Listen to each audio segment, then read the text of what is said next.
नमस्कार भैया लोग। ओम्य एकेडमी में आप सबके स्वागत करत बाटी। भैया हम लोग यूपीएससी के जोन प्रीवियस ईयर्स के प्रश्न रहा ओका सॉल्व करत रहे और लगभग 70 क्वेश्चन सॉल्व कैले ही। आज 70 क्वेश्चन के आगे हम लोग सॉल्व कर जाए तो चलें बिना देर करे शुरू कर जाए। आज के पहला क्वेश्चन है, निम्नलिखित में कौन सी एक भारतीय संघ राज पद्धति की विशेषता नहीं है?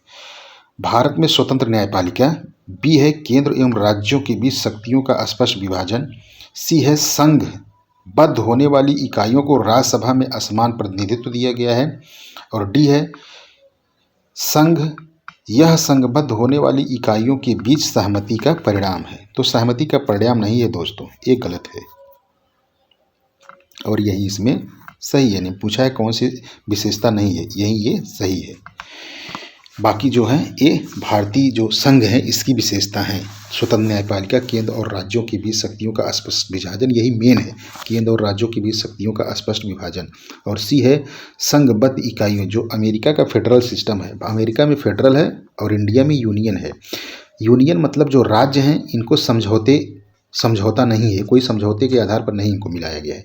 और जो इंडियन का फेडरल है उसमें समझौते के आधार पर मिलाया गया और प्रत्येक राज्यों को, अमेरिका के प्रत्येक राज्य को समान प्रतिनिधित्व दिया गया है। लेकिन इंडिया में राज्यों को समान प्रतिनिधित्व नहीं दिया गया, इनकी जनसंख्या के आधार पर सीटों का बंटवारा किया गया है। नेक्स्ट क्वेश्चन ये दोस्तों है 72 नहीं है, ये है 42वां संविधान संशोधन भैया, 42वां। ये कह रहा है कि 42वें संविधान संशोधन द्वारा निम्नलिखित में नीति निर्देशक तत्व थे, उसमें क्या क्या शामिल किया गया। तो पहला है पुरुष और स्त्री दोनों को समान कार्य के लिए समान वेतन। ये दोस्तों हमारा 39 का जो आर्टिकल ए है उसमें इस बात का जिक्र किया गया है। उद्योगों के प्रबंधन में कर्मकारों का भाग लेना, ये हमारा 43 ए है दोस्तों। और काम शिक्षा एवं लोक सहायता, ये हमारा 41 है, आर्टिकल 41। और है श्रमिकों के लिए निर्वाह योग्य वेतन एवं काम की मानवीय दशा को सुरक्षित करना, ये हमारा 43 है। तो जो हमारा संविधान संशोधन 42वें द्वारा जोड़ा गया है ये हमारा बी वाला ऑप्शन इसमें ठीक है। बी के द्वारा 4 आर्टिकल इसमें जोड़े गए। पहला था 39F दोस्तों, 39F, जिसमें था बच्चों के बारे में, बच्चों को स्वस्थ जीवन के बारे में था। उसके बाद था हमारा आर्टिकल 39A था, ए कैपिटल ए था कि निःशुल्क विधिक सहायता के बारे में था। और 43A था दोस्तों, 43A हमारे यही था, उद्योगों के प्रबंधन में कर्मकारों का भाग लेना। और 48A था एक, 48A, इसमें पर्यावरण संरक्षण के बारे में था। तो मतलब 39F, 39A, 43A और 48A को संविधान संशोधन 42वें संविधान संशोधन द्वारा जोड़ा गया। नेक्स्ट क्वेश्चन, निम्नलिखित घटनाओं पर विचार कीजिए। भारत के किसी राज्य में सर्वप्रथम लोकतांत्रिक रूप से चुनी गई सरकार। दोस्तों लोकतांत्रिक रूप से जो सरकार चुनी गई थी ये हमारा 1957 में केरला में शुरू गई थी और यह लगभग 1959 तक 59 तक चली थी। भारत में उस समय का सबसे बड़ा इंपीरियल बैंक, जिसका नाम बदलकर स्टेट बैंक, ये 3 बैंक थे दोस्तों, bank of Calcutta, bank of Madras, bank of Bombay. इन तीनों को 1921 में मिलाकर दिया गया और इसका नाम इंपीरियल बैंक किया गया। और इसी इंपीरियल बैंक का 1955 में इसका राष्ट्रीयकरण किया गया और इसका नाम SBI कर दिया गया। फिर उसके बाद है एयर इंडिया। एयर इंडिया जो थी इसका 1953 में इसका जो है राष्ट्रीयकरण किया गया था। और गोवा को ये 1953 है और गोवा को 1961 में पुर्तगालियों से स्वतंत्र कराया गया था। अब मिला लीजिए, सबसे पहले 3 हो गया, 3 के बाद फिर हमारा 2 हो गया, 2 के बाद 1 हो गया, 1 के बाद 4, बी वाला ऑप्शन ठीक है। नेक्स्ट क्वेश्चन, निजता का अधिकार जीवन एवं व्यक्तिगत स्वतंत्रता के आधार के अंतर्गत भाग के रूप में संरक्षित किया जाता है। भारत के संविधान में निम्नलिखित में से किसमें उपयुक्त कथन सही एवं समुचित ढंग से अर्थित होते हैं? इसमें है पहला अनुच्छेद 14 संविधान के 42वें संविधान संशोधन से उपबंध, ये गलत है दोस्तों, ये मूल अधिकार में पहले से ही था। 17वां भाग 4 में नहीं है, 17 जो है भाग 3 में मूल अधिकार में है। अनुच्छेद 21 भाग 3 गारंटी और 4 है 24, ये भी गलत है दोस्तों। इसमें केवल 3 है। निजता के बारे में हमारा आर्टिकल 21 में, और यह हमारा आर्टिकल 21 भाग 3 का भाग है। भाग 3 हमारा मूल अधिकार है। नेक्स्ट चलते हैं, विधि और स्वाधीनता के बीच, विधि और स्वाधीनता के बीच सबसे उपयुक्त उपबंध निम्नलिखित में कौन है? यदि विधि अधिक है तो स्वाधीनता कम है।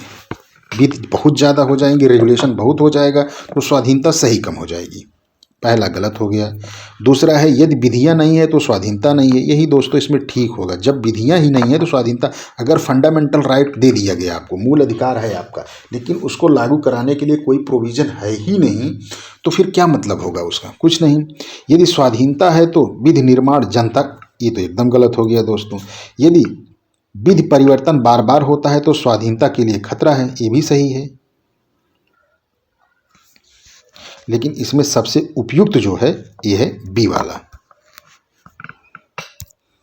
नेक्स्ट, निम्नलिखित में किन को विधि के शासन के रूप, विधि का शासन मतलब जो विधि है उसके अनुसार विधि के शासन के प्रमुख लक्षणों के रूप में देखा जाता है। पहला है विधियों का परिसीमन, दूसरा है विधि के समक्षमता, तीसरा है सरकार के प्रति जन उत्तरदायित्व, सरकार के प्रति जन उत्तरदायित्व, और डी है स्वतंत्रता और नागरिक अधिकार। इसमें शक्तियों का परिसीमन, विधि का मतलब है शक्तियों का परिसीमन हो, शक्तियाँ निश्चित होनी चाहिए, परिसीमित होनी चाहिए, ये ठीक है। विधि के समक्ष क्षमता, जो विधि का शासन है ये विधि के समक्ष क्षमता के सिद्धांत पर आधारित होता है। जो ये सिद्धांत है इसका एक पार्ट है विधि के समक्ष क्षमता, मतलब विधि जो है उसके समक्ष चाहे नागरिक हो चाहे विदेशी हो, सब उसके सामने समान है, चाहे अमीर हो चाहे गरीब हो, सब उसके सामने बराबर है। और राज्य के प्रति जन उत्तरदायित्व ये दोस्तों नहीं है। स्वतंत्रता और नागरिक अधिकार ये भी ठीक है, मतलब 1, 2, 4 इसका ठीक है। नेक्स्ट क्वेश्चन, शिक्षा का निम्नलिखित कथनों पर विचार कीजिए। 2018 का प्रश्न है, शिक्षा का अधिकार आरटीआई अधिनियम के अनुसार किसी राज्य के शिक्षा के रूप में नियुक्त होने हेतु आहर होने के लिए किसी व्यक्ति को संबंधित राज्य अध्यापक शिक्षा परिषद द्वारा निर्धारित न्यूनतम योग्यता होना आवश्यक है। दूसरा है आरटीआई अधिनियम के अनुसार प्राथमिक कक्षाओं में शिक्षण हेतु किसी अभ्यर्थी के लिए राष्ट्रीय अध्यापक शिक्षा परिषद के दिशा निर्देशों के अनुरूप लिए गए अध्यापक अर्हता परीक्षण को उत्तीर्ण होना आवश्यक है, ये भी ठीक है, ये तो हमारा ठीक है दोस्तों। और तीसरा, भारत के 90% से अधिक अध्यापक शिक्षा संस्थान, ये गलत है दोस्तों, राज्य सरकारों के अधीन, ये गलत है। ये पहला गलत है, दूसरा गलत है, पहला गलत है, दूसरा सही है, तीसरा गलत है, केवल इसका 2 सही होगा। जो हमारा आरटीआई एक्ट जो अधिनियम आया था 86वें संविधान संशोधन द्वारा, जिसके तहत 6 से 14 वर्ष के बच्चों के लिए निःशुल्क अनिवार्य शिक्षा की गई, उसमें दूसरा प्रोविजन भी था, उसके अंदर सब सेक्शन में ये सब था, और इसलिए ये दूसरा ठीक है। तीसरा है, भारत के संविधान में कौन सा अपनी पसंद की व्यक्तियों से विवाह करने की अधिकार संरक्षित कर देता है? आर्टिकल 19 अब विचार एवं अभिव्यक्ति की स्वतंत्रता है, वाक्य एवं अभिव्यक्ति की स्वतंत्रता। आर्टिकल 19 जो है वाक्य एवं अभिव्यक्ति की स्वतंत्रता है। 21 प्राण एवं दैहिक स्वतंत्रता है। 25 हमारा जो धर्म के स्वतंत्रता के बारे में है, और 26 अल्पसंख्यकों के बारे में। तो इसमें जो हमारा 21 प्राण एवं दैहिक स्वतंत्रता है, इसमें गरिमापूर्ण जीवन जीने का अधिकार है। इसका मतलब आप अपनी मनपसंद की शादी कर सकते हैं, ये आपका फंडामेंटल राइट है। घर वाले के दबाव में शादी मत कीजिएगा भैया लोग, हाँ, जिससे आपकी इच्छा उसी से शादी कीजिए, उनसे बता दीजिए कि हमारा अधिकार है, संविधान में हमको दिया गया है। 79 है, भारत में विशिष्ट असुरक्षित जनजाति समूह के बारे में निम्नलिखित कथनों पर विचार कीजिए। इसमें से कौन सही है, कौन कौन, यही बताना है दोस्तों। ये कूट नीचे दिए गए। पहला है, जो हमारा असुरक्षित जनजाति समूह है देश के 18 राज्यों में और 1 संघ शासित राज्यों में सूचीबद्ध की। मतलब ये बताया गया है कि देश के 18 राज्यों और 1 संघ शासित राज्य में रहते हैं, क्षेत्र में रहते हैं। और ये संघ शासित जो एक है हमारा, ये अंडमान निकोबार है दोस्तों, अंडमान निकोबार। और स्त्रियां कम हो, मतलब स्त्रियों की जनसंख्या जो कम हो रही है, ये असुरक्षित जनजाति समूह के निर्धारण के मानदंडों में से एक है। जो इनकी जनसंख्या धीरे धीरे, इनकी स्त्रियों की संख्या घट रही है, जो इनका जब निर्धारण किया जाता है उसमें ये भी एक मानदंड है।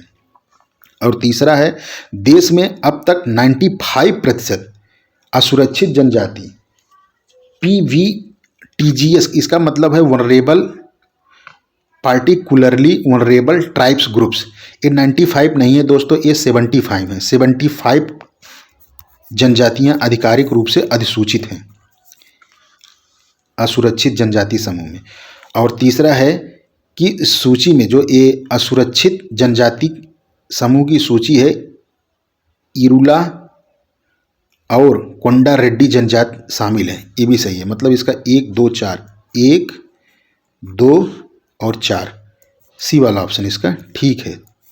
इसमें 95 में अधिकारित नहीं है, अधिसूचित नहीं है, इसमें 75 जनजातियां हैं। दोस्तों इसके अंदर लगभग 12 ऐसी जनजातियां हैं, असुरक्षित जनजातियां हैं, मतलब जनजातियां हैं असुरक्षित, जिनकी संख्या 50,000 से भी कम है। और अंडमान निकोबार की 2 जनजातियां, सेंटिलीज और ग्रेट अंडमानीज, ये 2 जनजातियों की संख्या तो 40 से भी कम हो गई है। और सबसे अधिक जनसंख्या जिसकी है इसमें असुरक्षित जनजाति समूह में, वो सहरिया जनजाति है जो राजस्थान में निवास करती है। दोस्तों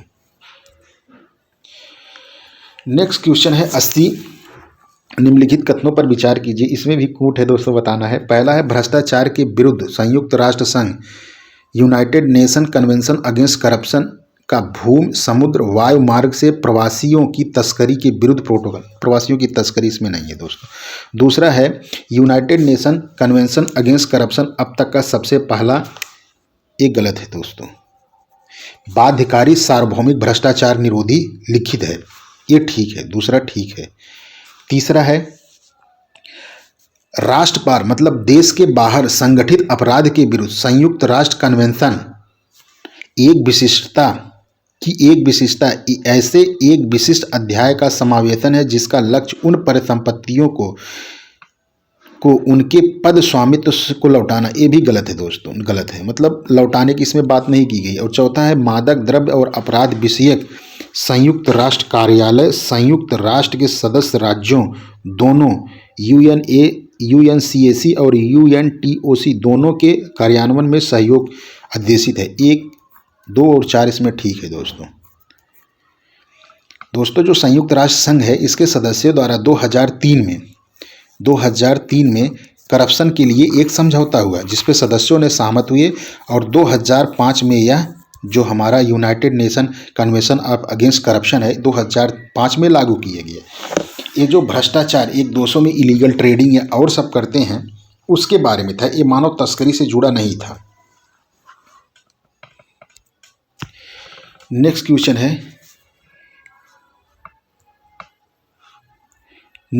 है, भारत के संविधान के 44वें संशोधन द्वारा लाए गए एक अनुच्छेद में प्रधानमंत्री के निर्वाचन को न्यायिक पुनरावलोकन के पर, ये दोस्तों गलत है। 44वें संविधान संशोधन प्रधानमंत्री के बारे में ऐसा कुछ नहीं किया गया है। दूसरा है कि संविधान में 99वें संविधान संशोधन को भारत के उच्चतम न्यायालय में अखंडित कर दिया गया क्योंकि यह न्यायपालिका की स्वतंत्रता। सही है। ये न्यायिक नियुक्ति आयोग जो आया था दोस्तों, इसको जब 99वें संविधान संशोधन द्वारा इसको संवैधानिक दर्जा दिए जाने की बात की, और जब यह मामला कोर्ट में गया तो कोर्ट ने उसे सुप्रीम कोर्ट की स्वतंत्रता में इंटरफेयर करके अखंडित मतलब घोषित कर दिया था, मतलब इनवैलिड घोषित कर दिया उसको। इसलिए ये दूसरा हमारा जो है ये ठीक है, मतलब बी वाला ऑप्शन इसका ठीक है। भारतीय संविधान, नेक्स्ट क्वेश्चन 82 है, भारत के संविधान के किस अनुसूची के अधीन जनजाति समूह का खनन के लिए निजी पक्षकारों और अंतरण आकृत और शून्य घोषित किया जा सकता है? दोस्तों 3री अनुसूची, 5वीं अनुसूची, 9वीं अनुसूची, 12वीं, ये 5वीं अनुसूची जनजातीय क्षेत्रों के प्रशासन के बारे में 5वीं अनुसूची में है।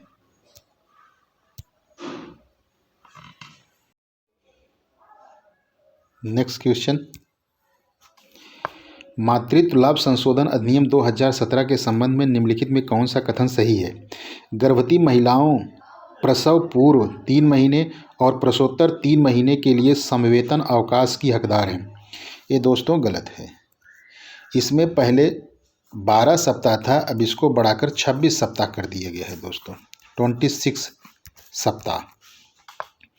महिलाओं को 6 बार, महिला शिशु गृह वाले प्रतिष्ठानों के लिए माता को प्रतिदिन कम से कम 6 बार शिशु गृह जाने की अनुमति, 6 बार नहीं है दोस्तों, ये है 4 बार। दूसरा है 2 बच्चों वाली महिलाओं को न्यूनीकृत हक मिलेगा। जो 2 बच्चे वाली महिलाएं, जैसे 2 बच्चे उनके हो गए, अब तीसरा बच्चा होने वाला है, तो वो अगर लेने चाहती हैं 24-26 सप्ताह का दोस्तों, तो उनको नहीं मिलेगा। वो जो न्यूनतम 12 सप्ताह वाला है उनको वही मिलेगा। तो इसलिए इसका केवल लास्ट केवल 3 सही है, बाकी दोनों गलत हैं। नेक्स्ट क्वेश्चन, राज्य व्यवस्था के संदर्भ में निम्नलिखित में से किस एक को आप स्वतंत्रता की सर्वाधिक उपयुक्त व्याख्या के रूप में स्वीकार करेंगे?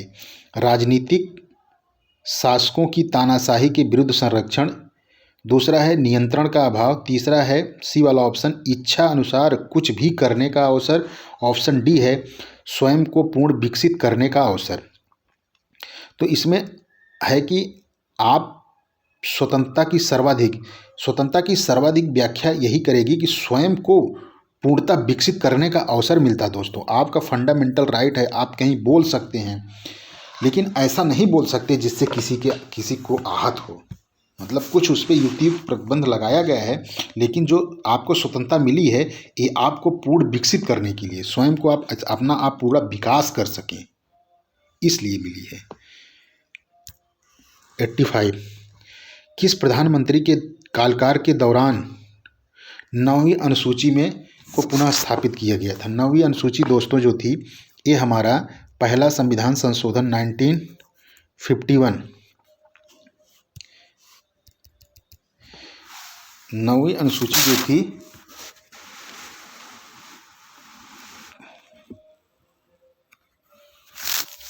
पहले संविधान संशोधन द्वारा इसको दोस्तों जोड़ा गया, पहला संविधान संशोधन। और पहला संविधान संशोधन कब आया था? उस समय पंडित जवाहरलाल नेहरू का शासनकाल था। ये आया था पहला संविधान संशोधन हमारा 1950, पहला संविधान संशोधन आया था 1951-52 में, 1951-52 में। उस समय भारत के प्रधानमंत्री पंडित जवाहरलाल नेहरू थे। दूसरा है भारत के संविधान का कौन सा भाग कल्याणकारी राज्य के आदर्श की घोषणा करता है? राज्य का नीति निर्देशक तत्व, मूल अधिकार, उद्देश्य, समवर्ती सूची। ये दोस्ता है नीति निर्देशक तत्व, DPSP, जिसको कहाँ से लिया गया है? आयरलैंड के संविधान से लिया गया है। आयरलैंड के संविधान से लिया गया है दोस्तों। और फंडामेंटल राइट जो है संयुक्त राज्य अमेरिका के संविधान से। उद्देश्य तो हमारा पूरा उद्देश्य उसमें प्रतिबिंबित किया गया है। और 7वीं अनुसूची में क्या है? 7वीं अनुसूची में जो पावर ऑफ डिवीजन है, केंद्र सूची, सेंटर, स्टेट और समवर्ती सूची, 3 सूचियों में बांटा गया है। समवर्ती सूची 3 सूचियों में पावर को बांटा गया है। 87, भारत का संविधान अपने मूल ढांचे को संघवाद, पंथ निरपेक्ष, मूल अधिकारों तथा लोकतंत्र के रूप में परिभाषित करता है। भारत का संविधान अपने मूल ढांचे को संघवाद, पंथ निरपेक्ष, मूल अधिकार तथा लोकतंत्र के रूप में परिभाषित करता है। दूसरा है भारत का संविधान नागरिकों की स्वतंत्रता तथा उन आदर्शों जिन पर संविधान आधारित है की सुरक्षा हेतु न्यायिक पुनरावलोकन की व्यवस्था करता है। तो दोस्तों जो हमारा संविधान का जो मूल ढांचा है, भारत के संविधान में मूल ढांचे का जिक्र नहीं किया गया दोस्तों। मूल ढांचे का सिद्धांत आया था 1973 में, जब 13 लोगों की पीठ बैठी थी केशवानंद भारती केस में। उसमें मूल ढांचे का सिद्धांत जो है सुप्रीम कोर्ट ने प्रतिपादित किया, सुप्रीम कोर्ट द्वारा दिया गया था कि कुछ सिद्धांत ऐसे हैं जो इसके संविधान के आधारभूत ढांचा है, जिसमें इंटरफेयर नहीं किया जा सकता है। और दूसरा है, मतलब पहला गलत हो गया। और दूसरा है भारत का संविधान नागरिकों की स्वतंत्रता तथा उन आदर्शों जिन पर संविधान आधारित है की सुरक्षा हेतु न्यायिक पुनरावलोकन। दूसरा सही है दोस्तों, इसमें केवल 2 वाला ऑप्शन सही है। 88, गांधीवाद और मार्क्सवाद के बीच एक समान सहमति पाई जाती है। यह निम्नलिखित है। एक अंतिम लक्ष्य के रूप में राज्य विहीन समाज, वर्ग संघर्ष, निजी संपत्ति की समाप्ति, आर्थिक नीतिवाद। ये दोस्तों है राज्य विहीन, राम राज्य की स्थापना करने की। जो गांधी जी थे इनका मूल था राम राज्य की स्थापना, मतलब ऐसा राज्य जहाँ जाति वैमनस्य ना हो, धर्म के आधार पर वैमनस्य ना हो, और कोई बहुत अमीर ना हो, कोई बहुत गरीब ना हो। इस आधार पर जो था इनका ऑप्शन पहला ठीक है। यह अंतिम लक्ष्य के रूप में राज्य विहीन समाज। 89 भारत के संविधान की उद्देश्य क्या? संविधान का भाग है किंतु कोई विधिक प्रभाव नहीं रखती। बी है संविधान का भाग नहीं है और कोई विधिक प्रभाव भी नहीं रखती। सी है संविधान का भाग है और वैसा ही विधिक प्रभाव रखती है जैसा कि कोई अन्य भाग। और डी है संविधान का भाग है किंतु उसके अन्य भागों से स्वतंत्र होकर उसका कोई विधिक महत्व नहीं है। तो उद्देश्य जो है दोस्तों, ये संविधान का भाग है और इसी में पूरे संविधान के निचोड़ है। पूरे संविधान का जो दर्शन है संविधान की उद्देश्य ही है। तो इसका जो डी वाला ऑप्शन है, यह संविधान का भाग है किंतु इसके अन्य भागों से स्वतंत्र, मतलब इसको अन्य भागों से स्वतंत्र किया जाए तो इसका कोई प्रभाव नहीं, इसका कोई उद्देश्य नहीं होगा। तो इसका ऑप्शन डी जो है ठीक है। भारतीय संविधान के भाग 4 में अंतर्विष्ट प्रावधानों के संदर्भ में निम्नलिखित कथनों में कौन सा सही है? वे न्यायालय द्वारा प्रवर्तनीय होंगे, वे किसी भी न्यायालय द्वारा प्रवर्तनीय नहीं होंगे, इस भाग में अधिकृत सिद्धांत राज्य के द्वारा कानून बनाने को प्रभावित करेंगे। दोस्तों जो हमारा भाग 4 का बात अगर कर रहा है तो इसका मतलब जो हमारे डीपीएसपी है, directive principle of state policy जो है डीपीएसपी, जिसको नीति निदेशक तत्व कहा जाता है, इसको संविधान में परिवर्तनीय नहीं किया जा सकता। सॉरी, संविधान नहीं दोस्तों, न्यायालय द्वारा इसको परिवर्तनीय नहीं किया जा सकता।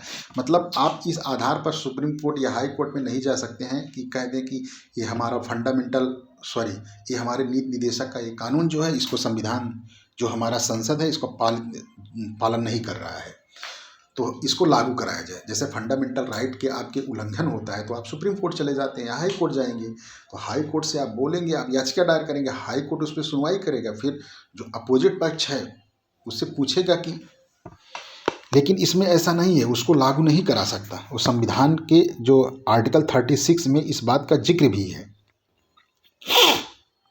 और इसके बाद दूसरा है कि न्यायालय में परिवर्तनीय नहीं है। ये दोस्तों पहला गलत है, दूसरा सही है। इस भाग में अधिकृत सिद्धांत राज्य के द्वारा, और इसमें ये भी कहा गया है कि राज्य जो है जब नियम कानून बनाएगा, जो नीति निदेशक तत्व के सिद्धांत है कल्याणकारी राज्य की स्थापना, इस सिद्धांतों को लागू करने का प्रयास करेगा। जो इसमें नियम दिए गए हैं, जो हैं उसके तहत आर्टिकल हैं, उसमें जो प्रोविज़न है उसको कानून बनाते वक्त जो हमारा संसद है उसको लागू करने का प्रयास करेगा। मतलब 2 और 3 इसमें डी वाला ऑप्शन दोस्तों ठीक है।